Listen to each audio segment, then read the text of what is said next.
اگر رب کی نافرمانیاں کی ہیں تو لیلۃ القدر کے دامن میں اس سے معافی مانگ لو، اتنی لجاجت سے معافی مانگو، اس قدر رو کے معافی مانگو، ترلے منت پہ اتراؤ، ہاتھ جوڑو، آنسو بہاؤ، چیخو، چلاؤ، رو، اس کی دہلیز سے لپٹ جاؤ، اس سے اپنے گناہوں کی معذرت کرو۔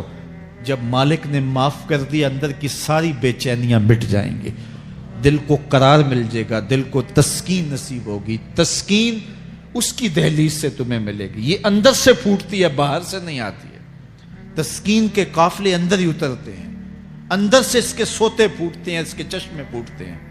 ہم باہر سے ڈھونڈتے ہیں، باہر سے تسکین نہیں ملتی، یہ اندر سے آئے گی۔ اس لیے اس دل کے اوپر لگے ہوئے میل کچیل کو، غلاظت کو دور کر لو اور کھرچ دو دل کے اوپر پڑے ہوئے جتنے بھی زنگ ہیں، تو پھر نتیجہ کیا ہوگا؟ دل ستھرا ہوگا، مصفا ہوگا، مزکا ہوگا، تو پھر دل پر نور ہوگا، تو پھر آپ کو زندگی گزارنے کا لطف اور سرور اور مزہ آنے لگ جائے گا۔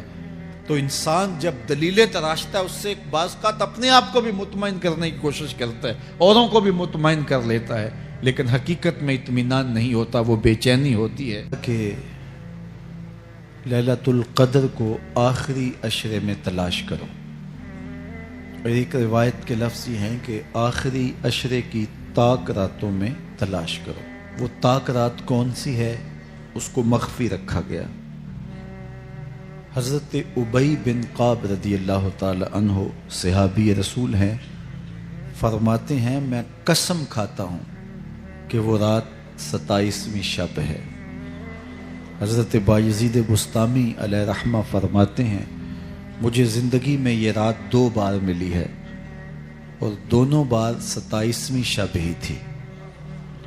تو ہم اللہ کی بارگاہ میں امید کا دامن پھیلائے ہیں کہ یہی شب ہو اور اس کے دامن سے پھوٹتی ضیائیں ہمارے اندر کے اندھیروں کو ختم کرنے کا ذریعہ بنے۔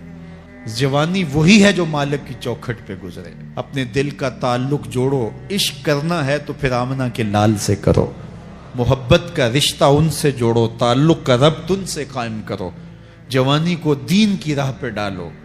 اللہ اکبر۔ سنو میرے حضور کا فرمان، انا حبیب اللہ، میں اللہ کا حبیب ہوں۔ پھر فرمایا الشاب التائب حبیب اللہ، جو جوان جوانی میں توبہ کرے وہ بھی اللہ کا حبیب ہے۔ آؤ اللہ کے حبیب بن جاؤ، اللہ کے حبیب بن جاؤ، اللہ کے حبیب بن جاؤ، اللہ کے محبوب بن جاؤ۔ لیلۃ القدر کی گھڑیاں ہیں، رات کا پچھلا پہر ہے۔ اللہ کے حضور یہ عہد کر کے اٹھو، مالک جو زندگی گزر گئی، آئندہ جوانی کا ایک ایک لمحہ تیرے لیے گزرے گا۔ جیوں گا تو تیرے لیے، مروں گا تو تیرے لیے۔ میری ایک ایک سانس تیرے نام وقف ہوئی، میری زندگی کی ایک ایک ساتھ تیرے نام وقف ہوئی۔ میں اپنا سب کچھ تیرے لیے پیش کرتا ہوں۔ میری زندگی کا مالک بھی تو ہے، میری موت و حیات کا خالق اور مالک بھی تو ہے۔ یہ زندگی تو نے دی، تیری امانت ہے، تیرے حضور ہی پیش کرتا ہوں۔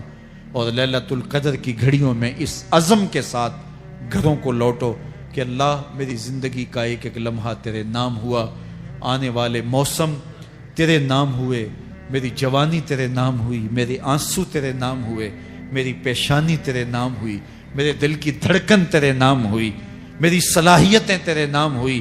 میری زبان بولے گی تو تیری تسبیح بولے گی، تیرے ذکر کے ترانے پڑے گی، میرے کان سنیں گے تو قرآن کے نغمے سنیں گے، میری آنکھیں دیکھیں گی تو مالک تیری قدرت کی نشانیاں دیکھیں گی، تیرے رسول کا روضہ دیکھیں گی، تیرا کعبہ دیکھیں گی۔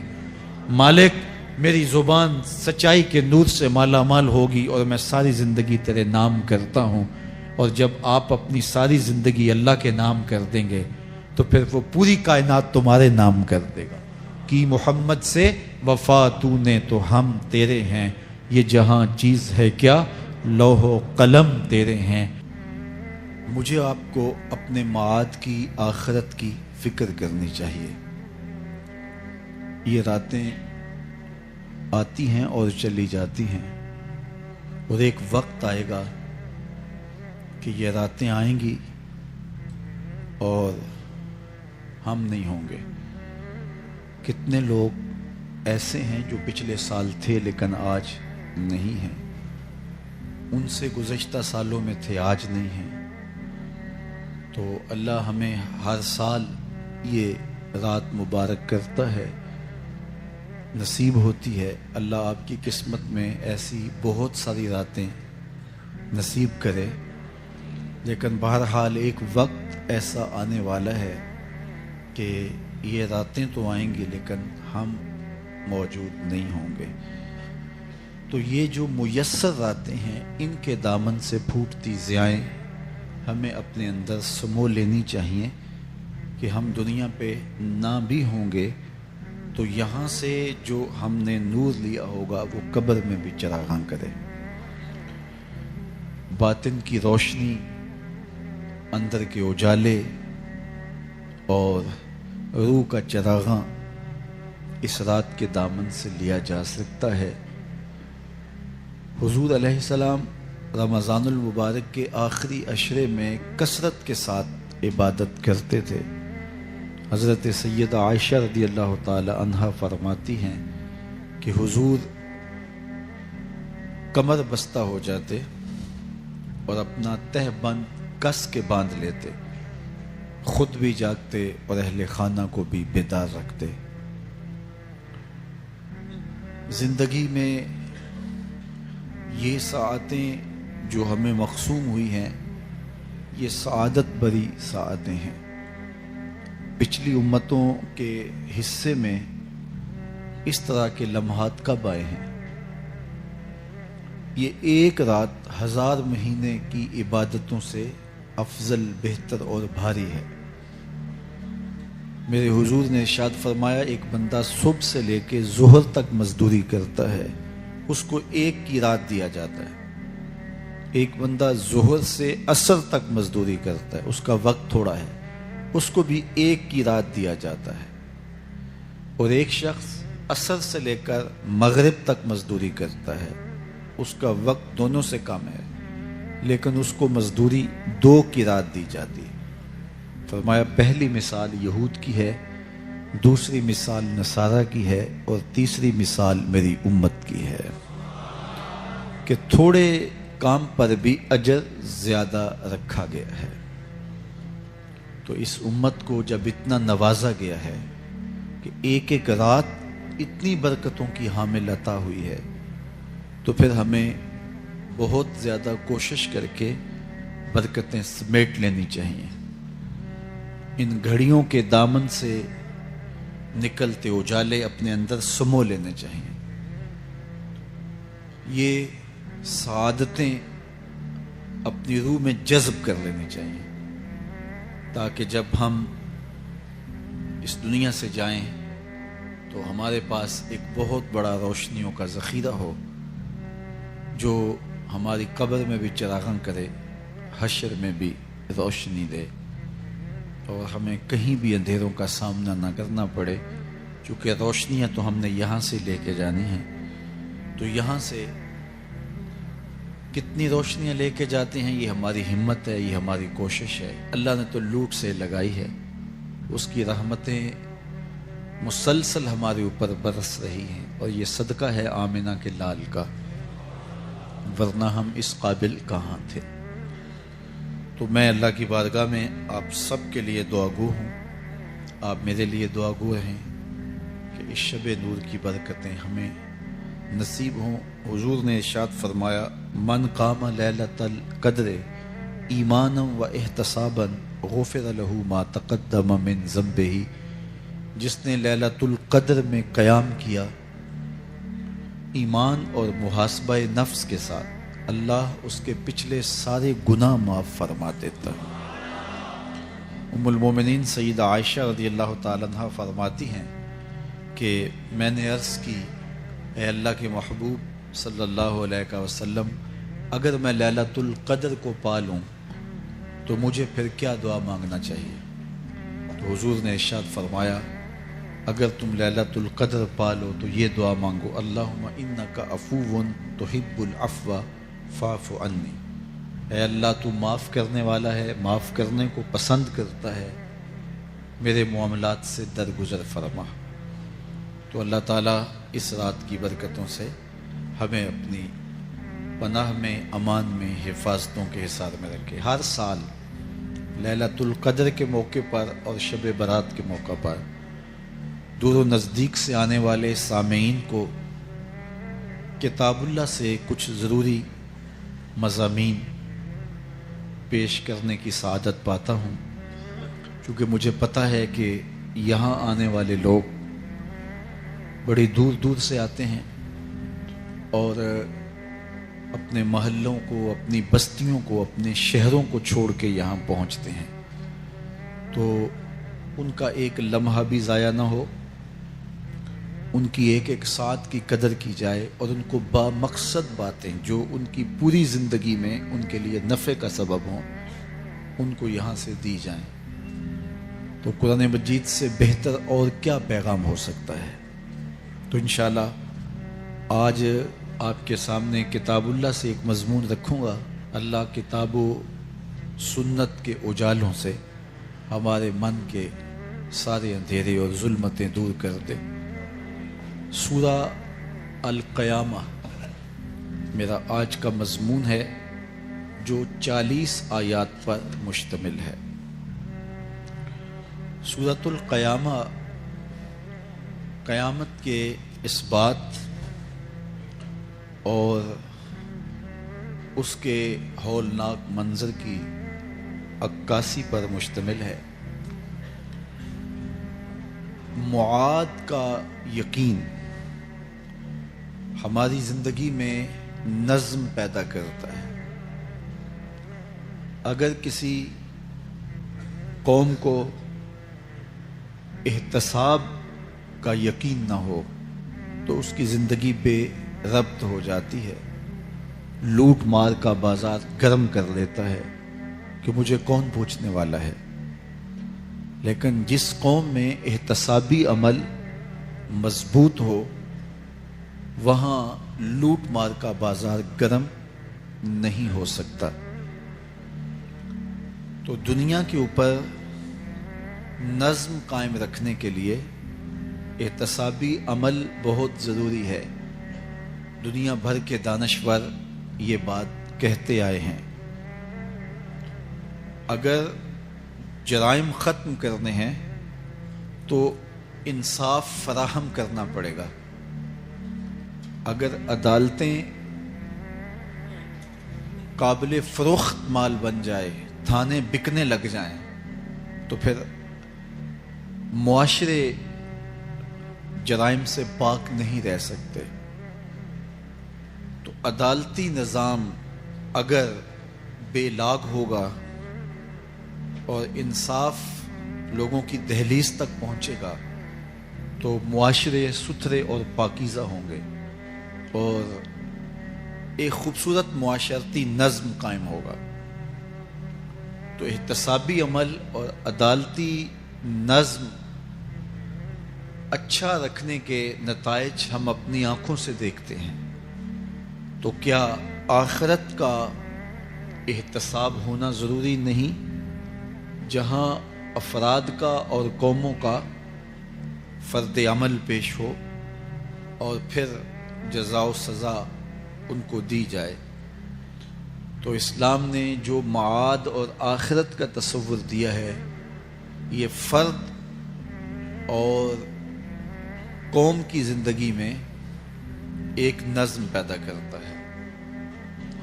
لیکن ہر دور میں جو مجرم ہوتے ہیں، جن کا کام ہی لوٹ مار ہوتا ہے، وہ کبھی نہیں چاہتے کہ احتسابی عمل مضبوط ہو۔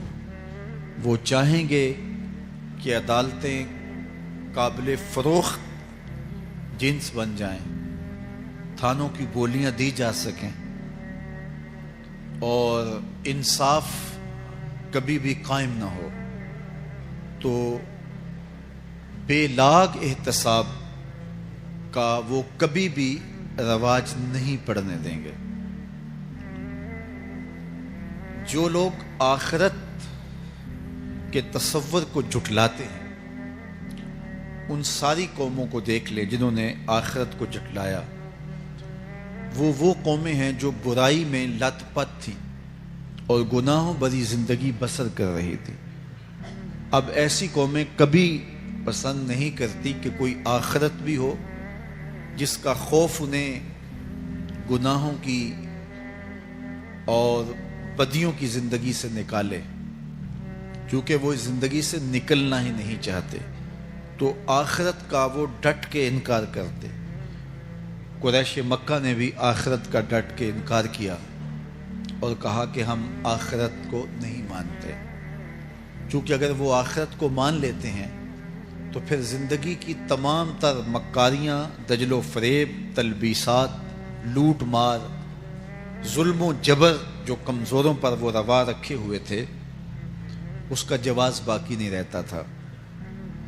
تو اس لیے انہوں نے اس کا ڈٹ کے انکار کیا۔ قرآن مجید کی جتنی بھی مکی صورتیں ہیں ان میں آخرت کا اس بات کیا گیا ہے اور معاد کو ثابت کرنے کے لیے دلائل دیے گئے ہیں۔ یہ سورہ القیامہ یہ بھی سورت نزول کے اعتبار سے مکی ہے۔ سورت کا آغاز قسم سے کیا جا رہا ہے، لا اقسم بیوم القیامہ، روز قیامت کی قسم یاد کرتا ہوں۔ اللہ تعالیٰ نے قیامت کے دن کی قسم کی۔ ولا اقسم بالنفس اللوامہ، اور قسم ہے ملامت کرنے والے نفس کی، اس جان کی قسم جو اپنے اوپر ملامت کرے۔ انسان کے اندر جو نفس ہے وہ اس کو برائی کا حکم دیتا ہے۔ حکم دینے والے کو آمر کہتے ہیں، اور اسی سے مبالغہ کا صیغہ امارہ ہے، بہت زیادہ حکم دینے والا۔ تو جو نفس انسان کو برائی کا حکم دیتا ہے اس کو نفس امارہ کہتے ہیں، بہت زیادہ برائی کا حکم دینے والا۔ لیکن اللہ تعالیٰ جل شانہ دین کی برکت سے جب نفس کی اصلاح کرتا ہے تو نفس امارہ نفس لوامہ بن جاتا ہے، جو ملامت کرتا ہے، برائی پر بندے کو روکتا ہے۔ اندر ایک جنگ چلتی ہے، بندہ گناہ کرتا ہے لیکن اندر اس کا نفس اس کو ملامت کرتا ہے کہ تم غلط کر رہے ہو۔ تو اندر جو جنگ چل رہی ہوتی ہے، نفس ملامت کر رہا ہوتا ہے، گناہ بھی چل رہا ہوتا ہے، تمام عمر طوفان سے کھیلتے گزری، نیا کے ڈوبنے کا ڈر بھی رہا۔ تو یہ اندر جو کھینچا تانی ہے، ملامت اور گناہ، پھر توبہ بھی ہوتی ہے، پھر گناہ بھی سرزد ہو جاتے ہیں۔ تو یہ نفس لوامہ جو گناہ سے بندے کو روکتا ہے، اللہ تعالیٰ جل شانہ نے اس نفس لوامہ کی قسم کی ہے کہ مجھے قسم ہے انسان کے نفس لوامہ کی، جو اس کو برائی سے روکتا رہتا ہے اور خیر کی طرف اس کو بلاتا رہتا ہے۔ تو قیامت کی قسم کی اور نفس لوامہ کی قسم کی۔ اور جب نفس مزید ترقی کرتا ہے اور پھر اندر نیکی کی قوتیں پنپتی ہیں تو ایک وقت آتا ہے کہ پھر انسان نیکی ہی کے ماحول میں جینا شروع کر دیتا ہے، تو پھر نفس کو اطمینان ملتا ہے۔ اس نفس کو نفس مطمئنہ کہتے ہیں۔ اور جب نفس مطمئنہ بن جائے تو قیامت کے دن اللہ تعالیٰ جل شانہ آواز دے گا کہ میرے لیے گناہوں کو چھوڑنے والے آجا، تیرا رب تیرا منتظر ہے۔ سورہ الفجر میں ارشاد فرمایا، یا ایتھا النفس المطمئنہ ارجعی الی ربک راضیۃ مرضیہ فادخلی فی عبادی وادخلی جنتی۔ اے نفس مطمئنہ، آجا، تیرا رب تیرے پہ راضی اور تو رب پہ راضی، میرے بندوں میں داخل ہو کے میری جنت میں داخل ہو جائے۔ تو اللہ تعالی ہمارے نفس کو نفس مطمئنہ بنائے۔ تو نفس لوامہ بھی غنیمت ہے، جو گناہ پہ ملامت کرتا ہے۔ تو اللہ تعالیٰ جل شانہ نے قیامت کے دن کی قسم کی تو ساتھ نفس لوامہ کی بھی قسم کی. قسم تو کوئی بھی کرے تو سننے والا متوجہ ہوتا ہے کہ یہ جو قسم کی جا رہی ہے تو یہ کسی عنوان کی اہمیت کو بیان کرنا مقصود ہے. تو پھر قسم اگر رب کرے تو پھر سمجھنے کے لیے کافی ہے کہ وہ کتنا اہم مضمون ہوگا جس پہ میرا رب رب ہو کے قسم کر رہا ہے. تو قیامت پر اللہ تعالیٰ قسم فرما رہا ہے تاکہ اس کا قسم فرمانا اہل عقل کے لیے کافی ہو کہ اس کے اس بات کے لیے اس سے بڑی کیا دلیل ہو سکتی ہے کہ میرا رب اس پہ قسم کر رہا ہے. اَيَحْسَبُ الْإِنسَانُ أَن لَّن نَّجْمَعَ عِظَامَهُ. اللہ تعالیٰ ارشاد فرماتا ہے کہ کیا آدمی یہ سمجھتا ہے کہ ہم ہرگز اس کی ہڈیاں جمع نہیں فرمائیں گے. یہ ایک کافر تھا عدی بن ربیعہ، یہ مراد ہے یہاں انسان سے. ایک روایت کے مطابق ابو جہل بن ہشام مراد ہے. تو یہ ابو جہل یا عدی بن ربیعہ یہ کہتے تھے کہ کیا ہڈیوں کو دوبارہ جوڑا جائے گا، دوبارہ ان کو جمع کیا جائے گا؟ یہ نہیں ہو سکتا، قیامت نہیں آ سکتی. وہ کہتے تھے یہ جہاں ہے بس ختم ہو جائے گا کام تمام، لہٰذا جو عزت پانی ہے، جو لذت حاصل کرنی ہے، جو عیش و عشرت کرنی ہے، جو کچھ کرنا ہے اسی جہان میں کر لو. آج کل بہت سارے لوگوں کا رویہ بھی یہی ہے کہ بس ٹھیک ہے یہ دنیا ہی سب کچھ ہے، آخرت بس ایک اعتقاد کی حد تک ذہن کے کسی گوشے میں ہے، 2 لمحوں کے لیے خیال آیا تو رک گئے، پھر اپنی وہی ڈگر کی زندگی. لیکن آخرت جب تیقن کی اس منزل تک پہنچ جائے پھر انسان کے اعمال کے اندر خود بخود جو ہے وہ نظم پیدا ہو جاتا ہے کہ چونکہ میں اللہ کے حضور پیش ہونا ہے اور ایک ایک عمل کا میں نے حساب دینا ہے. تو آخرت کے بارے میں یقین کی کمزوری انسان کو جو ہے وہ گناہوں کی دلدل میں پھنسا دیتی ہے. اس لیے آخرت کا یقین یہ بہت ضروری ہے تاکہ ہماری زندگی میں نظم پیدا ہو اور ہم اللہ کے حضور جھکنے والے، اس کے شکر گزار بندے، اس کی اتباع کرنے والے بنیں. تو اب وہ کافر کہتے تھے ابن ربیعہ یا ابو جہل کہ یہ جو ہڈیاں ہیں ان ہڈیوں کو کیسے دوبارہ زندہ کیا جائے گا. نضر بن حارث ایک کافر تھا، وہ کہیں سے قبرستان سے پرانی ہڈی اٹھا لایا اور وہ اتنی بوسیدہ تھی کہ ہاتھ کے لمس سے ٹوٹ ٹوٹ کے گرتی تھی. اور حضور کے پاس آ کھڑا ہوا اور آ کے کہنے لگا کہ کیا ان ہڈیوں کو دوبارہ زندہ کیا جائے گا؟ کون ہے ان کو جو دوبارہ زندہ کرے؟ اور ساتھ ہڈی توڑتا ہے اور اس کے ریزے زمین پہ گرتے ہیں. تو حضور علیہ السلام نے اللہ کی جانب سے اس کا جواب دیا. ذرا قرآن پڑھیے، سورہ یاسین کا آخری رکوع ہے، وَضَرَبَ لَنَا مَثَلًا وَنَسِیَ خَلْقًا قَالَ مَن يُحْيِي الْعِظَامَ وَهِيَ رَمِيمٌ. اب وہ باتیں کرنے لگ گیا ہے، اس کی زبان بولنے لگی ہے، اب کہاوتیں ہمارے لیے لاتا ہے. اور کیا کہتا ہے؟ مَن يُحْيِي الْعِظَامَ وَهِيَ رَمِيمٌ. ان ہڈیوں کو کون زندہ کرے گا جبکہ اتنی بوسیدہ ہو گئی ہیں؟ تو یہ نضر بن حارث حضور کے سامنے ہڈی لایا تھا اور توڑتا تھا اور کہتا تھا یہ ہڈیاں زندہ ہوں گی، ان ہڈیوں کو دوبارہ اٹھایا جائے گا جو اتنی بوسیدہ ہو گئی ہیں کہ ہاتھوں کا لمس بھی گوارا نہیں کرتی، اس کو دوبارہ زندہ کیا جائے گا؟ کون زندہ کرے گا؟ جواب سنو، قُلْ يُحْيِيهَا الَّذِي أَنشَأَهَا أَوَّلَ مَرَّةٍ. اے محبوب فرما دیجئے اب تو ہڈیاں موجود ہیں، جب ہڈیاں بھی نہیں تھیں تو جس رب نے انسان بنایا ہڈیوں کو جوڑ کے نہیں بنا سکتا. اب تو میٹیریل موجود ہے جب میٹیریل بھی موجود نہیں تھا. هل أتى على الإنسان حين من الدهر لم يكن شيئا مذكورا. انسان پر وہ وقت بھی آیا ہے جب یہ قابل ذکر چیز ہی نہیں تھا، اس کا نقشہ نہیں تھا، اس کی صورت نہیں تھی، اس کا میٹیریل نہیں تھا، اس کا مادہ نہیں تھا. لیکن جس نے حضرت انسان بنایا، پانی کی بوند سے تخلیق کیا، تو اب کیا وہ ہڈیوں کو جوڑ کر انسان نہیں بنا سکتا؟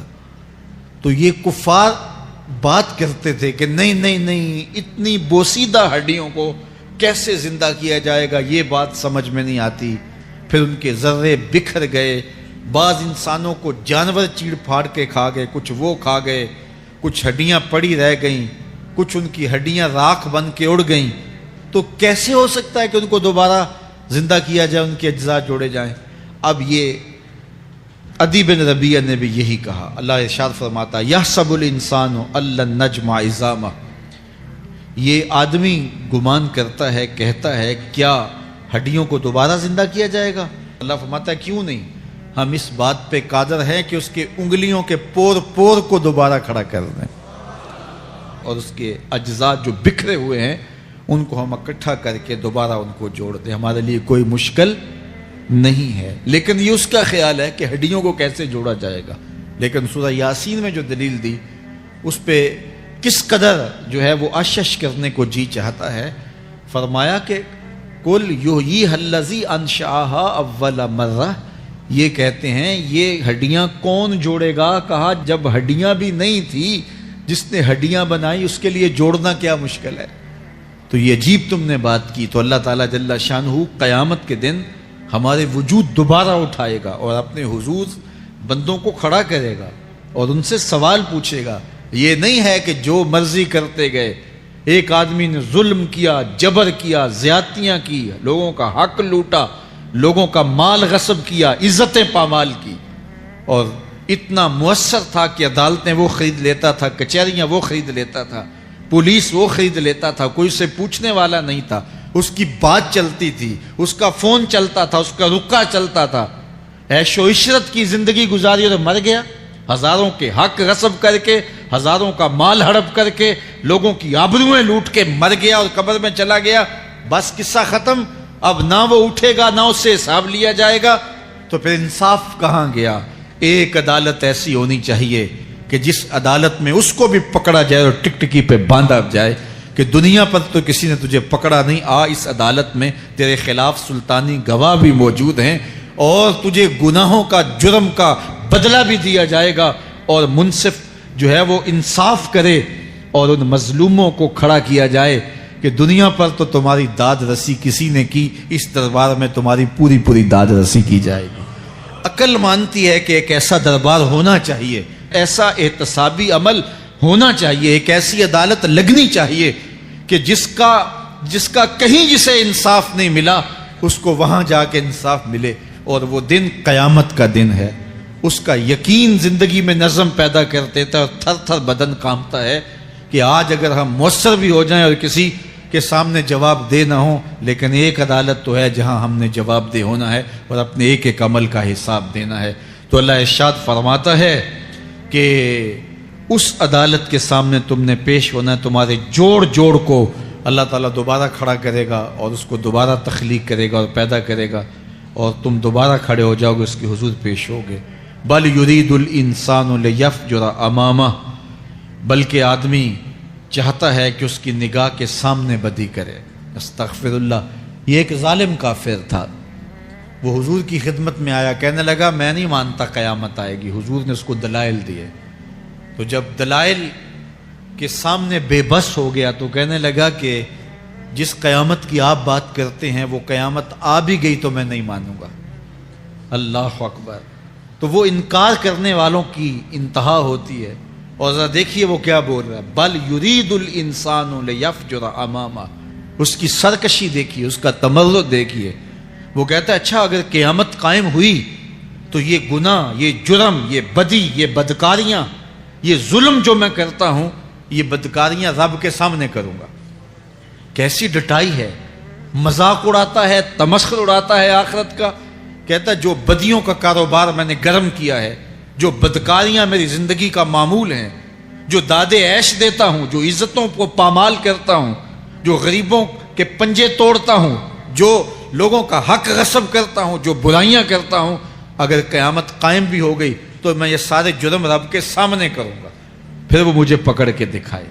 اللہ اکبر۔ یسأل ایان یوم القیامہ، پھر پوچھتا ہے اچھا قیامت کب آئے گی؟ یہ تمسخر کے طور پہ پوچھتا ہے، لاؤ نہ قیامت، کب آئے گی قیامت؟ میں جرم رب کے سامنے کرنا چاہتا ہوں۔ اللہ اکبر۔ اب جواب سنیے، اب لفظوں کا ترجمہ اس زور سے کیا ہی نہیں جا سکتا جس زور کے لفظ ہیں۔ وہ کہتا ہے قیامت کب آئے گی؟ میں تو یہ جرم رب کے سامنے کرنا چاہتا ہوں، کوئی قیامت نہیں ہے، مذاق اڑاتا ہے۔ قیامت کب آئے گی؟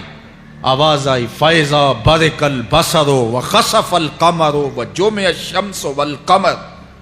جب قیامت آئے گی تو آنکھیں چندھیا جائیں گے، چاند بے نور ہو جائے گا، سورج اور چاند اکٹھے ہو جائیں گے۔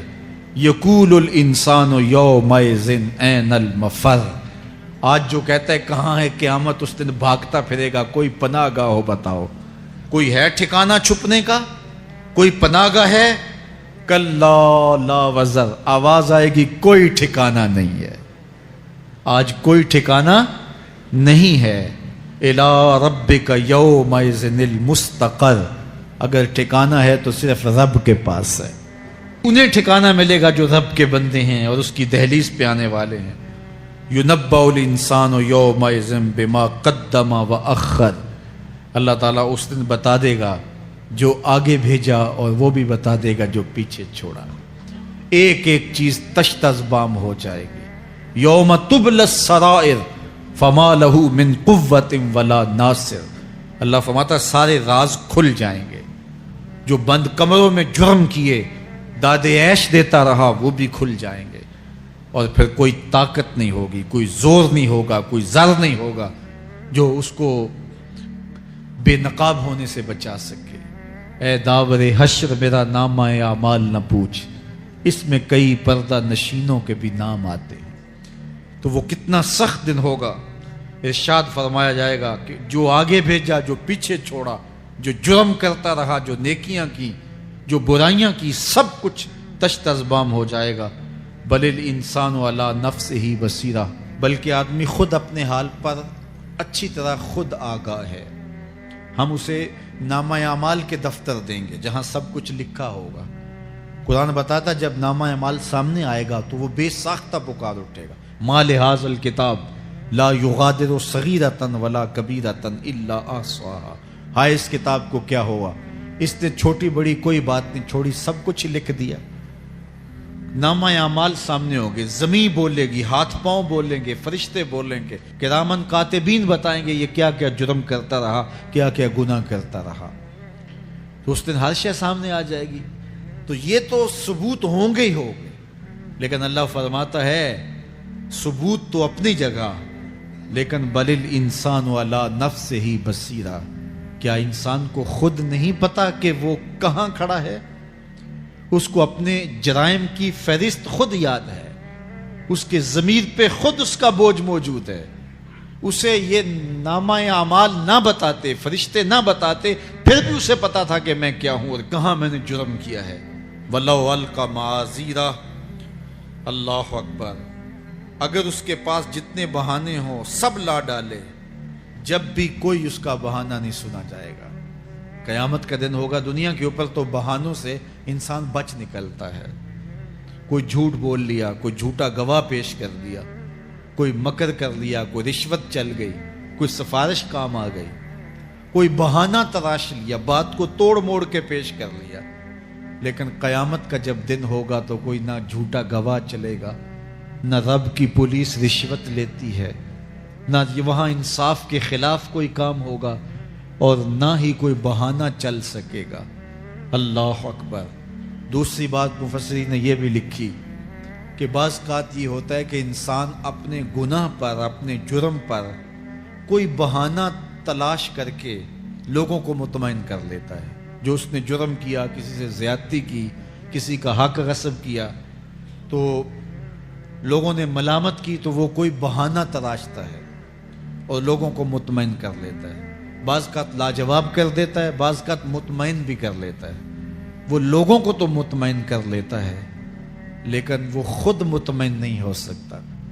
جس نے جرم کیا ہوتا ہے، جرم اس کو اندر سے ڈستا رہتا ہے، اس کا ضمیر اس کو ٹھوکریں مارتا رہتا ہے، اندر کی بے چینی اسے تنگ کرتی رہتی ہے، اگرچہ وہ دلائل سے، مکر و فریب سے، باتوں کو توڑ موڑ کے عذر کر لیتا ہے، کوئی بہانہ بنا لیتا ہے، لیکن اس کے باوجود اس کے اندر کوئی چین، اندر کوئی اطمینان نہیں ہوتا۔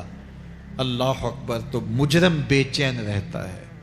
آج ہماری بے چینیوں کا ایک سبب ہمارا مالک کی دہلیز سے منہ موڑنا اور بہت سارے دیدہ نادیدہ گناہوں کا ارتکاب کرنا ہے۔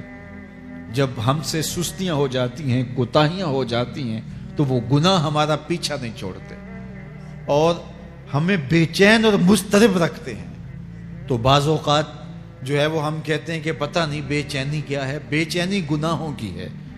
گناہ طبیعت میں بے چینی پیدا کر دیتا ہے، سکون نہیں آنے دیتا۔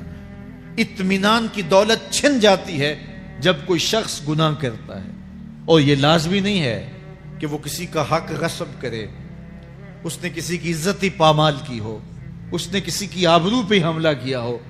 اگر نماز چھوڑی ہے تو بے چینی یہ بھی کم نہیں ہے، یہ رب کی نافرمانی ہے۔ اگر اس کی نظر بھٹکی ہے تو یہ بھی کم بے چینی نہیں دیتی۔ اگر اس کا خیال بہکا ہے، اس نے زبان سے کسی کو دکھ دیا ہے، اس نے کسی کے لیے سب و شتم کا انداز اختیار کیا ہے، گالی گلوچ کا رنگ اختیار کیا ہے، تو پھر کیا ہوا کہ یہ بے چینی اندر کو توڑتی رہتی ہے۔ انسان چلتا پھرتا ہے لیکن اسے طمانیت نہیں ملتی، اسے سکون نہیں ملتا۔ سکون کب ملے گا؟ سکون تب ملتا ہے جب کسی سے زیادتی کی ہو تو اس سے جا کے معافی مانگ لی جائے، اور اس لجاجت کے ساتھ معافی مانگی جائے کہ وہ مجبور ہو جائے معاف کرنے پہ، تو پھر اندر طمانیت اتر جاتی ہے۔ اگر رب کی نافرمانیاں کی ہیں تو لیلۃ القدر کے دامن میں اس سے معافی مانگ لو، اتنی لجاجت سے معافی مانگو، اس قدر رو کے معافی مانگو، ترلے منت پہ اتراؤ، ہاتھ جوڑو، آنسو بہاؤ، چیخو، چلاؤ، رو، اس کی دہلیز سے لپٹ جاؤ، اس سے اپنے گناہوں کی معذرت کرو۔ جب مالک نے معاف کر دی، اندر کی ساری بے چینیاں مٹ جائیں گی، دل کو قرار مل جائے گا، دل کو تسکین نصیب ہوگی۔ تسکین اس کی دہلیز سے تمہیں ملے گی، یہ اندر سے پھوٹتی ہے، باہر سے نہیں آتی ہے۔ تسکین کے قافلے اندر ہی اترتے ہیں، اندر سے اس کے سوتے پھوٹتے ہیں، اس کے چشمے پھوٹتے ہیں۔ ہم باہر سے ڈھونڈتے ہیں، باہر سے تسکین نہیں ملتی، یہ اندر سے آئے گی۔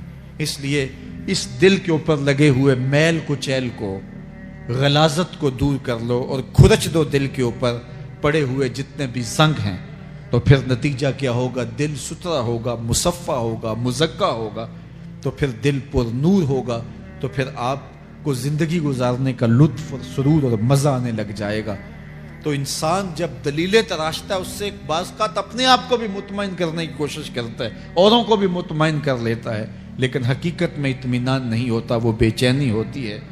تو اللہ تعالیٰ جل شانہ اس کہانی کو بیان کرتے ہوئے ایک اور مضمون کو بیان کیا، اور یہ بالکل درمیان میں جملہ معترضہ کے طور پہ جو ہے وہ نظر آ رہا ہے کہ بات تو چل رہی ہے، تو اچانک اللہ اپنے محبوب سے مخاطبہ فرماتا ہے، کیا ارشاد کرتا ہے؟ لا تحرک بہ لسانک لتعجل بہ۔ تو یہ اچانک بات کیوں آ گئی؟ اصل بات یہ تھی کہ جب وحی نازل ہوتی تو آقا کریم علیہ السلام ہمہ تن گوش ہو کے اس وحی کو سنتے، پھر اس کو محفوظ کرنے کی فکر ہوتی کہ جو میں نے سنا ہے وہ اچھی طرح مجھے یاد ہو جائے، اور پھر آقا کریم علیہ السلام کی تیسری فکر یہ ہوتی کہ اس کے جو معارف ہیں، اسرار ہیں، اور اس کے جو ثمرات ہیں، اس کی جو تفصیلات اور نکلنے والے اس کے نتائج ہیں، وہ بھی اچھی طرح جو ہے وہ میں سمجھ پاؤں۔ تو یہ تین مشقتیں بیک وقت حضور گوارا کر رہے ہوتے۔ اب قیامت کا ہولناک منظر جو پیش کیا گیا، اور پھر انسان جب اپنے رب کی نافرمانی کرتا ہے تو جو اس کا حال ہوتا ہے، تو یہ سارے مضامین کو اللہ کے محبوب سن رہے تھے۔ حضور کے قلب اطہر پر گرانی آئی، اور میرے رب کو کیسے گوارا تھا۔ جو حضور سن رہے تھے جلدی جلدی اس کو زبان پہ لانا چاہ رہے تھے تاکہ وہ اچھی طرح ازبر ہو جائے، لیکن اللہ نے محبوب کی اس مشقت کو دیکھا تو فرمایا لا تحرک بہ لسانک لتعجل بہ۔ محبوب آپ اپنی زبان کو جنبش نہ دیں، آپ جلدی کرتے ہیں تاکہ وہ جو میں نے سنا ہے وہ میری زبان پہ آ جائے۔ ان علینا جمعہ و قرآن، یہ ہمارے اوپر ہے، ہم آپ کے دل میں جمع بھی کریں گے، جو آپ کو سکھایا ہے وہ آپ کو یاد بھی رہے گا، وہ آپ بھول نہیں سکیں گے۔ فَإِذَا قَرَأْنَاهُ فَاتَّبِعْ قُرْآنَهُ، اور جب ہم پڑھ لیں تو پھر اس کے بعد آپ اس کو دہرائیں پڑھیں۔ ثُمَّ إِنَّ عَلَيْنَا بَيَانَهُ، پھر اس کی تفصیل بھی ہمارے ذمہ ہے، اس کا بیان بھی ہمارے ذمہ ہے۔ اس سے وہ لوگ جو حجیت حدیث کا انکار کرتے ہیں اور پھر وہ کہتے ہیں کہ نہیں بس قرآن مجید کی آیات ہی ہیں، اس کے علاوہ اور کچھ نہیں ہے، وہ من اللہ نہیں ہے، تو یہاں غور کرنا ہے۔ ثم ان علینا بیانہ فرمایا گیا، پھر ہمارے اوپر ہے اس کا بیان جو آپ کو ہم القاء کریں۔ اور آقا کریم نے فرمایا، سنن نسائی کی روایت ہے، انما اوتیت القرآن ومثلہ معہ، مجھے قرآن دیا گیا اور قرآن جتنے اور علوم بھی میرے سینے میں رکھے گئے۔ تو صرف قرآن ہی نہیں اتارا گیا حضور کے سینے میں، حضور کے سینے میں بہت کچھ نازل کیا۔ حضور کا سینہ گنجینہ ہے اسرار و معانی کا، اور اللہ تعالیٰ جل شانہ نے اپنے محبوب کو بہت کچھ عطا کیا۔ یہ بیان کرنے کے بعد فرمایا، کلا بل تحبون العاجلہ وتذرون الآخرہ۔ اللہ اکبر، کوئی نہیں بلکہ یہ جو تم لوگ ہو اے کافرو، تم اس چیز کو پسند کرتے ہو جو بالکل نقد ہے، جو جلد ملنے والی ہے۔ دنیا کا سودا نقد ہے، دنیا کے نفع نقد ہیں، دنیا کی لذات نقد ہیں۔ شیطان کہتا ہے اب چوری کرو اب مال آئے گا، اب زنا کرو اب لذت ملے گی، اب ڈاکہ کرو اب امیر ہو جاؤ گے۔ تو دنیا کے سودے نقد ہیں اور آخرت کے وعدے ادھار ہیں۔ وہ ارشاد فرمایا، بل تحبون العاجلہ، تم دنیا کی جو عاجل چیزیں ہیں، جو بالکل نقد سودے ہیں، تم ان کے پیچھے پڑتے ہو، وتذرون الآخرہ، اور آخرت کو چھوڑتے ہو۔ دوسرے مقام پہ ارشاد فرمایا سورہ الاعلی میں، بل تؤثرون الحیات الدنیا والآخرۃ خیر وابقی، تم دنیا کی جیتی زندگی کو ترجیح دیتے ہو، حالانکہ آخرت بہتر بھی ہے اور دائمی بھی۔ میں آپ کی توجہ چاہوں گا، آخرت بہتر بھی ہے اور دائمی بھی، لیکن تمہاری ترجیح یہ دنیا ہے جس کی آخرت کے مقابلے میں کوئی حیثیت ہی نہیں ہے۔ حضور نے ارشاد فرمایا، اگر کسی کو جنت میں ایک کوڑا رکھنے کی جگہ مل جائے، ایک ڈنڈا رکھنے کی جگہ مل جائے، دنیا و ما فیہا کی دولتوں سے وہ زیادہ قیمتی ہے۔ 7 براعظموں پہ پھیلی ہوئی کائنات، سمندروں کی تہوں میں قیمتی موتی، پہاڑوں کے دامن میں قیمتی معدنیات، مالیاتی اداروں کے پاس سرمائے، لوگوں کے پاس دولت کے انبار، یہ سارے اکٹھے کر لیے جائیں اور ان کی قیمت لگائی جائے، اور جنت میں ایک ڈنڈا رکھنے کی جگہ، ایک عصا رکھنے کی جگہ، ایک کوڑا رکھنے کی جگہ، وہ جگہ پھر بھی زیادہ قیمتی ہے۔ پراپرٹی ویلیو ہوتی ہے نا، وہ کہتے ہیں کہ دور دراز دیہات سے 10 ایکڑ فروخت کریں تو یہاں ہمارے بائی پاس پہ اگر لیں تو 1 کنال جگہ آئے گی، 10 ایکڑ فروخت کر کے یہاں 1 کنال ملے گی۔ اور اگر آپ مزید اس کو فروخت کر کے مزید جو ہے وہ کسی مہنگے علاقے میں چلے جائیں تو ہو سکتا ہے 2 مرلے اس 10 ایکڑ کے مقابلے میں آئیں۔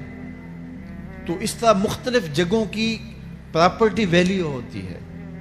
اللہ کے محبوب جنت کی پراپرٹی ویلیو بتا رہے ہیں۔ 7 براعظموں پہ پھیلی ہوئی کائنات کو ایک پلڑے میں رکھیں، پوری دنیا کے اندر جو سرمائے ہیں، جو ماضی میں سرمائے لوگوں نے خرچ کر لیے، جو حال میں موجود ہیں، جو آنے والے ادوار میں لوگوں کے پاس آئیں گے، قارون کا خزانہ اور سرمائے سارے اکٹھے کر کے ایک پلڑے میں رکھ دیں، جنت میں ایک عصا رکھنے کی جگہ پھر بھی زیادہ قیمتی ہے۔ تو پھر دنیا کی آخرت کے مقابلے میں قیمت کیا ہوئی، دنیا کی جنت کے مقابلے میں ویلیو کیا ہوئی؟ اور جنت میں سب سے کم جگہ کس کو ملے گی؟ جو سب سے آخر میں جائے گا۔ ظاہر ہے سب سے کم جگہ اسی کے پاس ہوگی جو سب سے آخر میں جہنم کے دھکے کھا کھا کے، رگڑے سہ سہ کے پھر آخر میں جنت میں جائے گا۔ سب سے تھوڑی جگہ اس کے پاس ہوگی۔ حدیث پاک میں آتا ہے، بخاری میں آتا ہے، حضور نے ارشاد فرمایا کہ جب جہنم سے آخری جہنمی نکالا جائے گا تو اللہ تعالیٰ اسے پوچھے گا بتا تیری کوئی آرزو، تو وہ کہے گا مالک یہ آرزو ہے، یہ آرزو ہے، مختلف آرزویں بتائے گا۔ اللہ فرمائے گا لکا ما تمنیتا، جو تو نے آرزو کی جا جا تجھے میں نے عطا کر دی، اب جنت میں چلا جا۔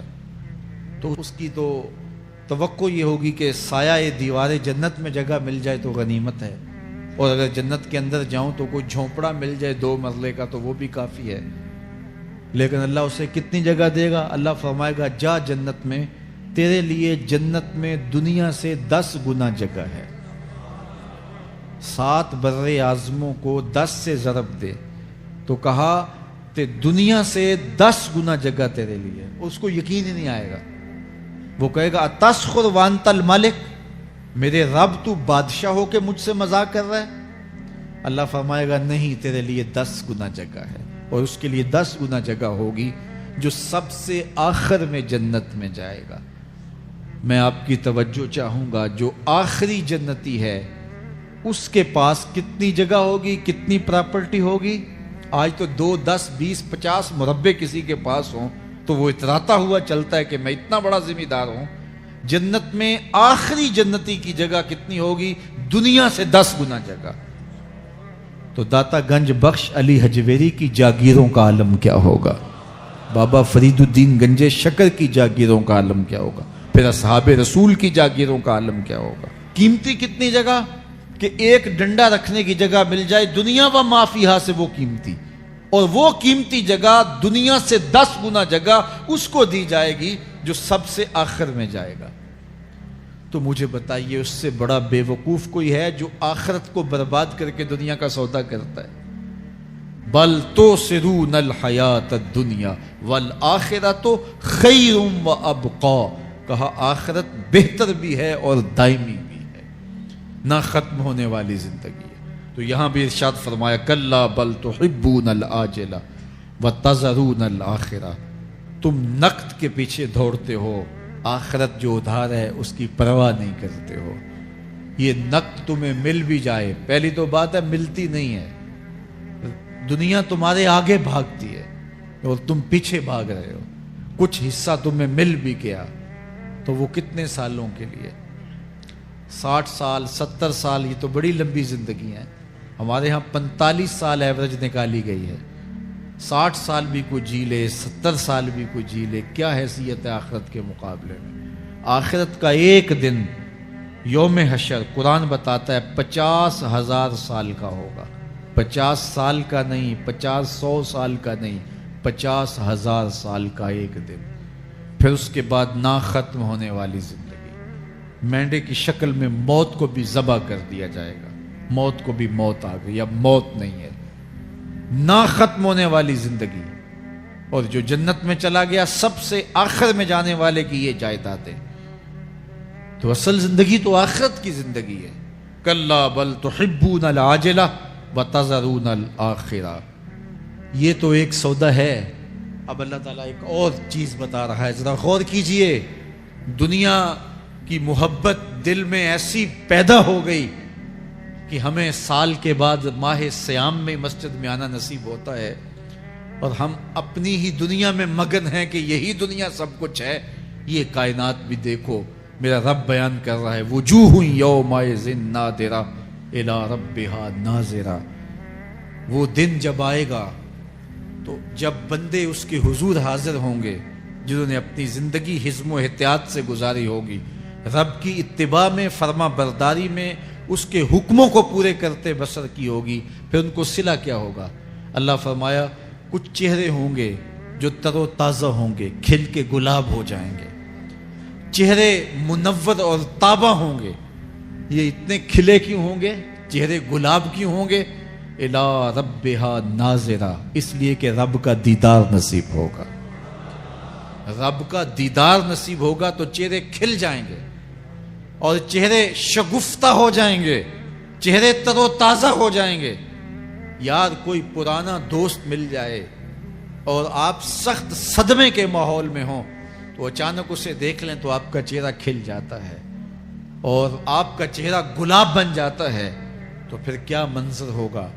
دنیا کے تھکے ہوئے لوگ، جنگوں کے ستائے ہوئے لوگ، بدر، احد، حنین اور کربلا کی سختیاں گوارا کیے ہوئے لوگ، تہجد کے اندر لمبا قیام کر کے راتوں کی تنہائیوں کے تھکے ہوئے لوگ، حلال کھایا حرام نہیں کھایا اور دنیا سے پیچھے رہ گئے، دنیا آگے چلی گئی اور یہ حلال کی تلاش میں بظاہر پیچھے رہ گئے۔ گھر والے بھی تانے دیتے ہیں کہ تم تو پیچھے رہ گئے، دنیا کہاں چلی گئی، تمہارے رشتہ دار کہاں چلے گئے۔ تانے اور تانوں تشنی کے برستے تیر سہے ساری زندگی گزار دی۔ دکھوں کے مارے ہوئے یہ شخص جب قیامت کے دن اپنے رب کے حضور جائیں گے تو اللہ رخ انور سے نقاب ہٹا دے گا، پھر کیا ہوگا؟ اللہ کا دیدار ہوگا تو یہ چہرے کھل جائیں گے، ساری تھکن اتر جائے گی، جنم جنم کی ساری تھکن اتر جائے گی اور چہرے شگفتہ گلاب بن جائیں گے۔ اللہ فرمائے گا دیکھو ان کے چہرے کیسے کھلے ہوئے، وجوہ یومئذ ناظرہ الی ربہا ناظرہ۔ یہ تو خوش نصیب لوگوں کے چہرے ہیں۔ ووجوہ یومئذ باسرہ، اور پھر اس دن کچھ منہ بگڑے ہوئے ہوں گے۔ کیسے بگڑے ہوں گے؟ پاؤں میں درد ہو تو چہرے پر بگاڑ ہوتا ہے، پیٹ میں درد ہو تو چہرہ اچھا دکھائی نہیں دیتا، کان میں درد ہو، آنکھ میں درد ہو، سر میں درد ہو تو چہرہ بگڑ جاتا ہے۔ اور ان کے چہرے اتنے بگڑے ہوں گے، کوئی آنے والا خوف طاری ہو تو چہرے بگڑ جاتے ہیں۔ اور انسان کے چہرے کی ہوائیاں اڑی ہوتی ہیں، اب ان کے چہروں کی ہوائیاں اڑی ہوں گی۔ کیوں؟ قرآن بتاتا ہے تظن ان یفعل بہا فاقرہ، یہ ڈر رہے ہوں گے کہ ہمارے ساتھ اب جو سلوک ہونے والا ہے وہ کمر کی ہڈی توڑ دے گا۔ ہم نے رب کے حکموں کو توڑا، ہم نے پرواہ نہیں کی، ہم سمجھے دنیا میں آئے ہیں تو ہماری دنیا ہے، آوارہ ہوں، خواہشات نفس کے مطابق زندگی گزاریں، آنکھیں بے حیائی میں لگی رہیں، سوچیں آوارگی میں لگی رہیں، کان نغمے سنتے رہے، زبان جھوٹ بکتی رہی، ظلم و جبر کا بازار گرم رکھا، عصمتیں عزتیں پامال کرتا رہا، لوگوں کا مال لوٹتا رہا، حق غصب کرتا رہا، کلیجی اور دل چیرتا رہا، لوگوں کو زخمی کرتا رہا، لوگوں کے جذبات سے کھیلتا رہا، پرواہ نہیں کی کہ یہ دنیا ہے، امتحان گاہ ہے، چند دنوں کے لیے آئے ہیں، اللہ کے حضور پیش ہونا ہے، عملوں کا حساب ہونا ہے۔ اب جب وہ دیکھیں گے کہ ہمارے ساتھ کیا ہونے والا ہے تو ان کے چہرے پہلے بگڑ جائیں گے۔ کیوں؟ وہ گمان کریں گے کہ ان کی ریڑھ کی ہڈی توڑ دی جائے گی، ایسے عذاب آئیں گے جس طرح کسی کی ریڑھ کی ہڈی ٹوٹ جائے تو اس کا چہرہ شگفتہ گلاب تو نہیں ہوتا، اس کا چہرہ جو ہے وہ تو کس قدر مرجھایا ہوا ہوتا ہے۔ تو اللہ ارشاد فرماتا ہے اس طرح ان کے چہرے ہوں گے۔ ابھی عذاب آیا نہیں ہے لیکن چہرے پہلے اترے ہوئے ہوں گے، اور جب عذاب کی بھٹی میں ڈالے جائیں گے، اللہ اکبر، اور وہ سخت عذاب، حضور نے جبریل امین سے پوچھا مجھے جہنم کے عذابوں کا ذکر سناؤ۔ عرض کی حضور سب سے ہلکے عذاب کی کہانی سناتا ہوں، اور وہ یہ کہ جہنمی کے پاؤں میں آگ کا جوتا رکھا جائے گا، باقی پورا بدن اس کا سلامت ہوگا۔ یہ سب سے ہلکے عذاب کی کیفیت ہے۔ اب پاؤں میں آگ کا جوتا ہوگا، حدت، گرمی، شدت اتنی ہوگی کہ دماغ پگھل کے ناک اور کانوں کے راستے سے باہر آ جائے گا۔ پاؤں میں رکھے ہوئے جوتے کی گرمی دماغ کو ایسے چڑھے گی کہ وہ پگھل جائے گا اور ناک اور کانوں کے راستے سے باہر آ جائے گا۔ تو اللہ کے عذاب کے خوف سے چہرے بگڑ جائیں گے، حالت سلامت نہیں رہے گی۔ یہ بات ذہن میں رکھیں کہ اللہ جس کو جہنم میں ڈالے گا اس کو اس صورت میں نہیں ڈالے گا، یہ محمدی صورت ہے، یہ شکل اس کی چھین لی جائے گی اور اس کی شکل بڑی کر دی جائے گی۔ اس کا ایک ایک دانت احد پہاڑ جتنا ہوگا۔ احد پہاڑ کا پھیلاؤ 15 کلومیٹر پہ ہے، 15 کلومیٹر کا ایک دانت اور 32 دانت کتنے ہوں گے تو منہ کتنا بڑا ہوگا۔ اس کو اتنا بڑا اس لیے کیا جائے گا تاکہ وہ عذاب کی تکلیف زیادہ سہے۔ 70 گز موٹی کھال ہوگی اور کھال جل جائے گی تو اللہ قرآن میں فرماتا ہے ہم نئی کھال دے دیں گے تاکہ عذاب کی تکلیف اس کو گوارا کرنی پڑے۔ پھر چیخے گا، چلائے گا، ہائے مجھے پانی دو، پانی دو، پیاس کی شدت ہے۔ 70 سال تک تو اس کی کوئی آواز ہی نہیں سنے گا۔ 70 سال کے بعد داروغہ جہنم چیخ کر کہے گا کیا مانگتا ہے؟ وہ بولے گا مجھے پانی چاہیے۔ کہا جائے گا تو بے بھی ملتا ہے پانی۔ پھر داروغہ جہنم اسے پانی دے گا، کوکا کولا کی بوتل دے گا یا پیپسی تھما دے گا یا منرل واٹر کی بوتل دے گا۔ نہیں، قرآن بتاتا ہے اسے مائے حمیم دیا جائے گا، کھولتا ہوا پانی، اور وہ اتنا گرم ہوگا جب پینے کے لیے چہرے کے قریب کرے گا، اس سے اٹھتی ہوئی بھاپ کی وجہ سے چہرے کی کھال ادھڑ کے اس کے اندر گر پڑے گی، لیکن اس کے باوجود اس کو پینا پڑے گا۔ اللہ فرماتا ہے یہ دنیا ہی سب کچھ نہیں ہے، سمجھ لیا یہی سب کچھ ہے، آخرت کو بھول گئے، صبح اٹھے کام پہ چلے گئے، شام آئے آبادگی میں چلے گئے، صدائیں آتی رہیں حی علی الصلاح حی علی الفلاح، کوئی پرواہ نہیں کی، نہ پیشانیوں نے سجدے کیے، نہ سوچوں میں پاکیزگی آئی، زندگی یوں گزار کے چلے گئے۔ ایسے نہیں، کہا ایک وہ ہوں گے جن کے چہرے شگفتہ گلاب ہوں گے، ایک وہ ہوں گے جن کے چہرے بگڑے ہوئے ہوں گے۔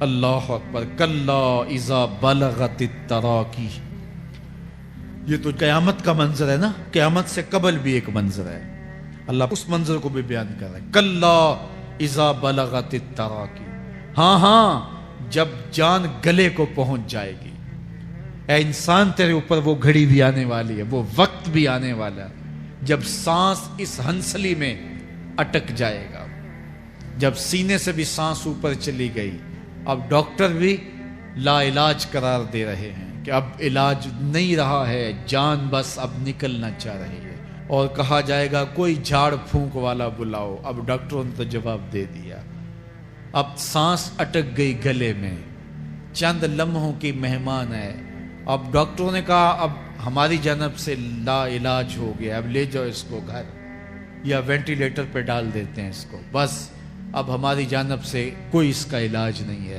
اب گھر والے روتے ہیں، کہتے ہیں کوئی جھاڑ پھونک والا لاؤ، کوئی دم والا لاؤ، شاید وہ کوئی دم کرے تو اس کی جان میں جان آ جائے، ڈاکٹروں نے تو لا علاج قرار دے دیا۔ وَظَنَّ عَنَّهُ الْفِرَاقُ، اللہ فرماتا ہے یہ تو جھاڑ پھونک والے کو ڈھونڈ رہے ہیں، لیکن جس کی سانس یہاں اٹکی ہے وہ سمجھ گیا ہے اب موت آ گئی ہے، اس کو یقین ہو گیا ہے کہ اب موت کے لمحے آ گئے ہیں، اب میں بچ نہیں پاؤں گا، اب آنکھیں تاڑے لگی ہوئی ہیں، وَالْتَفَّتِ السَّاقُ بِالسَّاقِ، پنڈلی پہ پنڈلی چڑھ رہی ہے، جب موت آ جاتی ہے تو پھر پنڈلی سے پنڈلی لپٹ جاتی ہے، اس کو پھر جدا کرتے ہیں، اور جدا کر کے دونوں انگوٹھے باندھ دیتے ہیں تاکہ پنڈلی کے اوپر پنڈلی نہ چڑھے۔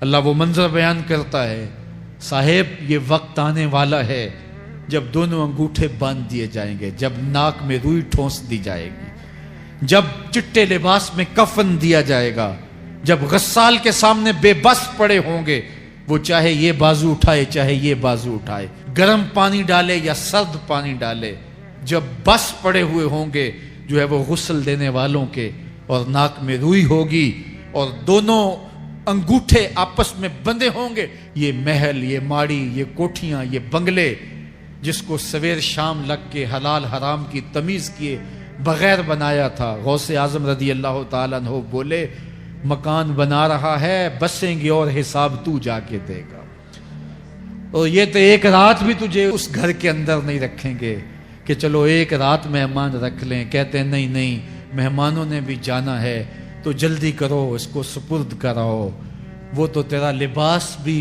پھاڑ کے اتاریں گے، خود غسل دینے کے لیے تیار بھی نہیں ہے، تجھ سے خوف آنے لگا ہے، جاندی واری ڈرونا بنے ہوتے، ہاتھ نہ لاندے ڈر دے، جنہ لئی تو پاپ کمائے اج کتھے نہیں تیرے کر دے، آج تو وہ تیرے ساتھ تجھے غسل دینے کے لیے آمادہ نہیں ہے۔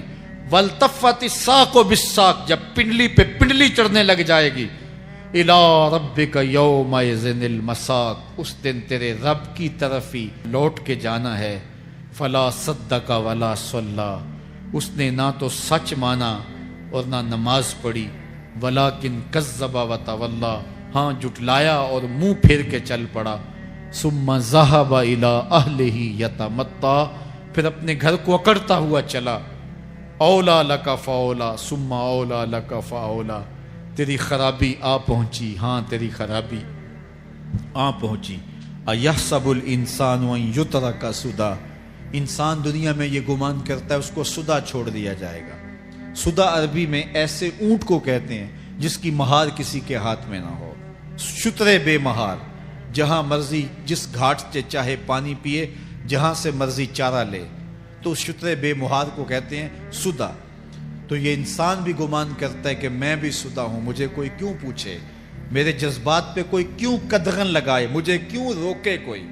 بالخصوص جوانی کے ایام کے اندر جوان کو بڑا ہوتا ہے کہ کوئی مجھے کیوں, وہ تو ماں باپ کے کہنے میں بھی نہیں آنا چاہتا, وہ کہتا ہے کیوں مجھے روکتے ہیں, میری جوانی ہے, میرے جذبات ہیں, مجھے آزادی سے جینے دو, کیوں میرے راستے میں رکاوٹ بنتے ہو, میں سدا ہوں. اللہ فرماتا ہے نہیں, ایک اونٹ تو سدا ہو سکتا ہے, جس کو میں نے اشرف المخلوقات بنایا ہے اس کو تو سدا نہیں چھوڑوں گا, اس کو تو پابند بناؤں گا حکام کا. اب وہ کہتا ہے کہ نہیں نہیں, یہ کیسے دوبارہ اٹھائے جائیں گے. اب دوبارہ وہی بات پھر آ گئی, الم یک نطفۃ من منی یمنا.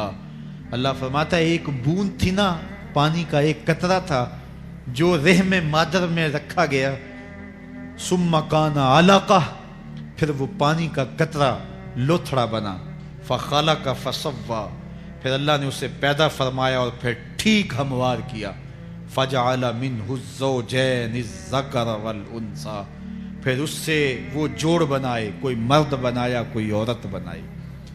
کہا اب غور کر, اب تیری آنکھیں دیکھتی ہیں, بجلیاں چمکتی ہیں, تیری زبان کا طوطی بولتا ہے, لوگ اشش کرتے ہیں تیری گفتگو پہ, تیری گفتار پہ صدقے جاتے ہیں, تیرے لہجے کے جمال کو دیکھتے ہیں, تیرے سینے کا زور, تیرے پنجوں کی طاقت, تیری دماغ کی تیزیاں اور تیری سوچوں کے اجالے, تیری زوردار ٹانگیں, تیرے کڑیل بازو اور تیری چوڑی چھاتی اور تیرے گلاب کی پتیوں جیسے ہونٹ. اے انسان, یہ سب کچھ کہاں تراشا گیا؟ ماں کے رحم میں, اس تاریکی میں جو 3 پردوں میں تھی. تیرا سر تیرے گھٹنوں میں تھا اور تیرے رب نے وہاں تیرے اندر نسوانیت یا رجولیت کی صلاحیتیں پیدا کی, تیری آنکھوں میں چمک پیدا کی, تیرے کانوں میں نغمے بکھیرے, تیری زبان کے پٹھوں پہ قوت ذائقہ رکھی, تجھے بولنے کی صلاحیت دی, تیرے پنجوں میں زور رکھا. آج تو مفتی شہر ہے, آج تو علامۃ الدہر ہے, آج تو قاضی القضات ہے, آج تو منسٹر ہے, آج تو وزیر اعظم ہے, آج تو پہلوان ہے, آج تو شہزادہ ہے, آج تو بادشاہ ہے, آج تو زوراور ہے.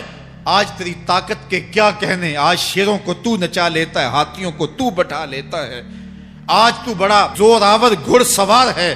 آج تیری طاقت کے کیا کہنے, تو کشتی کرتا ہے, زمانہ دیکھنے آتا ہے.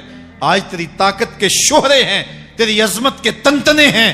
لیکن انسان, تو ایک ناپاک قطرہ تھا اور رحم مادر میں تھا.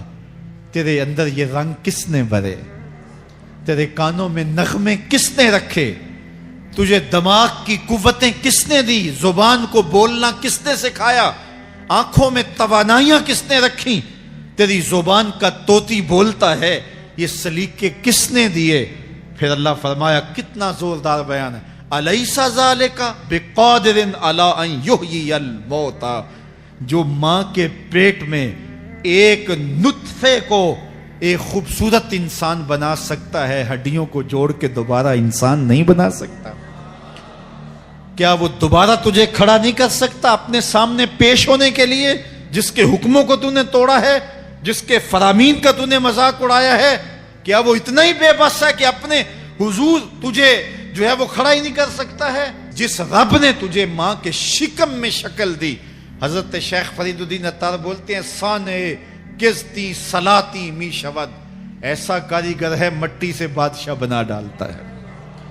اس نے مٹی سے دارا و سکندر بنائے, اس نے مٹی سے جو ہے وہ رستم و سہراب بنائے, اس نے مٹی سے کیا کیا بنا دیا جو مٹی سے بادشاہ بنا سکتا ہے, جو نطفہ رحم مادر سے جو ہے وہ شکل اور صورت اور رنگ اور جمال بنا دیتا ہے. تیری صورت نکھرتی ہے, تیرے ہونٹ گلابی ہیں اور تیری نرگسی آنکھیں ہیں, تیرے ریشمی بال ہیں اور تیری خوبصورت رنگت ہے. تو چال چلتا ہے تو لگتا ہے قیامت چل رہی ہے. تیرا قد رانا جو ہے وہ صنوبر کو شرماتا ہے. تیری گفتار کے تنتنے ہیں. جس نے اتنی خوبصورت شکل ماں کے رحم میں بنائی, کیا وہ ہڈیوں کو جوڑ کے دوبارہ انسان نہیں بنا سکتا؟ وہ دوبارہ انسان بنائے گا اور پھر تجھے اپنے حضور کھڑا کرے گا۔ اور ایک حدیث میں آتا ہے اللہ بندے کو اپنے حضور کھڑا کرنے کے بعد اپنے سامنے سے ہٹنے نہیں دے گا جب تک 5 سوال نہیں پوچھ لے گا۔ ان عمرہ ہی فیما افنا ہو، اس کی عمر کے بارے میں پوچھے گا کہاں ضائع کی، میں نے تجھے زندگی دی 60 سال 70 سال 40 سال 50 سال، اس زندگی کو کہاں گزار کے آیا ہے۔ ان شباب ہی فیما ابلا ہو، اس کی جوانی کے بارے میں پوچھا جائے گا جوانی کہاں گزار کے آیا ہے، مجنوں تو نہیں بنا رہا، خواہشات کا اسیر تو نہیں ہو گیا، دیوانوں کی طرح زندگی تو نہیں گزار کے آ گیا، تیری جوانی کسی چوک میں تو نہیں گزری، تیری جوانی آوارگی میں تو نہیں گزری، ساری رات سوشل میڈیا کے اوپر گندگی اور غلاظتیں تو نہیں دیکھتا رہا، تیری زندگی گزری کہاں ہے، تیری جوانی گزری کہاں ہے۔ اگر کوئی جواب نہ ہوا تو پھر کیا جواب دے گا، اور وہ کتنا خوش نصیب ہوگا جو کہے گا مالک میری جوانی سجدوں میں گزری، میری جوانی قیام میں گزری، میری جوانی رکوع میں گزری۔ میرے حضور فرماتے ہیں سبعۃ یظلھم اللہ فی ظلہ یوم لا ظل الا ظلہ، 7 اشخاص ایسے ہیں قیامت کے دن جب کوئی سایہ نہیں ہوگا اللہ ان 7 کو اپنے عرش کا سایہ دے گا۔ ان میں سے دوسرا شخص میرے حضور نے بیان فرمایا وشاب نشأ فی عبادت اللہ، وہ جوان جس کی جوانی اللہ کی عبادت میں گزری۔ جوانوں اپنی زندگی کو مالک کی دہلیز پہ لے آؤ، جوانی وہی ہے جو مالک کی چوکھٹ پہ گزرے۔ اپنے دل کا تعلق جوڑو، عشق کرنا ہے تو پھر آمنہ کے لال سے کرو، محبت کا رشتہ ان سے جوڑو، تعلق کا ربط ان سے قائم کرو، جوانی کو دین کی راہ پہ ڈالو۔ اللہ اکبر، سنو میرے حضور کا فرمان، انا حبیب اللہ، میں اللہ کا حبیب ہوں۔ پھر فرمایا الشاب التائب حبیب اللہ، جو جوان جوانی میں توبہ کرے وہ بھی اللہ کا حبیب ہے۔ آؤ اللہ کے حبیب بن جاؤ، اللہ کے حبیب بن جاؤ، اللہ کے حبیب بن جاؤ، اللہ کے محبوب بن جاؤ۔ لیلۃ القدر کی گھڑیاں ہیں، رات کا پچھلا پہر ہے، اللہ کے حضور یہ عہد کر کے اٹھو مالک جو زندگی گزر گئی، آئندہ جوانی کا ایک ایک لمحہ تیرے لیے گزرے گا، جیوں گا تو تیرے لیے، مروں گا تو تیرے لیے، میری ایک ایک سانس تیرے نام وقف ہوئی، میری زندگی کی ایک ایک ساتھ تیرے نام وقف ہوئی، میں اپنا سب کچھ تیرے لیے پیش کرتا ہوں۔ میری زندگی کا مالک بھی تو ہے، میری موت و حیات کا خالق اور مالک بھی تو ہے، یہ زندگی تو نے دی، تیری امانت ہے، تیرے حضور ہی پیش کرتا ہوں۔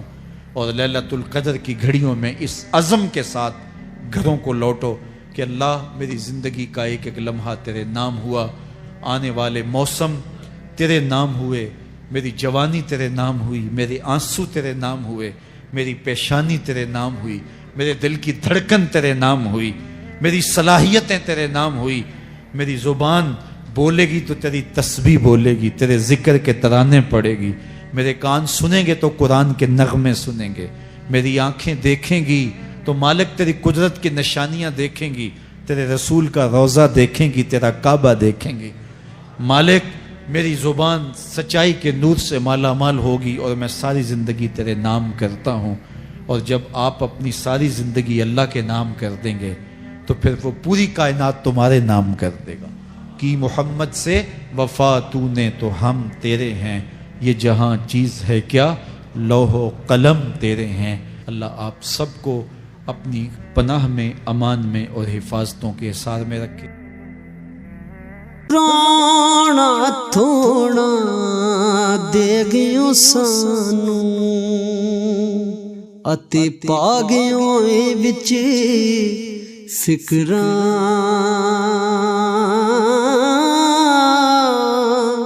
پاٹی لیر پرانی وانگوں